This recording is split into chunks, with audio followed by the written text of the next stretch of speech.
అందరికీ హాయ్ అండి. Welcome to my channel Katyayani vlogs అండి.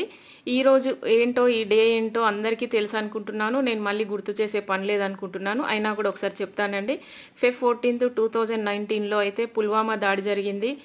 మన ఆర్మీ జవాన్లు 40 మంది ఉగ్రవాదుల కుట్రలో వీరమరణం పొందిన ఈ బ్లాక్ డేగా గుర్తించండి. ఈ రోజునైతే వేరే ఏ డేగా కూడా గుర్తించకండి, ఎంజాయ్ చేయకండి ప్లీజ్.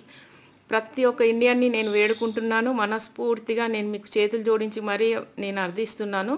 ఈరోజు బ్లాక్ డేగా గుర్తించండి ప్లీజ్. మీ వాట్సాప్ స్టేటస్లలో కూడా ఇది బ్లాక్ డేగా పెట్టుకోండి. ప్రతి ఒక్క ట్రూ ఇండియన్ ఈ రోజును బ్లాక్ డేగా సెలబ్రేట్ చేసుకోవాలనే నేను కోరుకుంటున్నాను. అయితే మనం ఇండియన్స్ అందరూ కలిసికట్టుగా ఉండాలి. ఎలాంటి ఉగ్రవాద కుట్రలు మళ్ళీ మన ఇండియాలో జరగొద్దని, ఇంకెవరి ప్రాణాలు కోల్పోవద్దని అయితే నేను మనస్ఫూర్తిగా దేవుణ్ణి ప్రార్థిస్తున్నాను.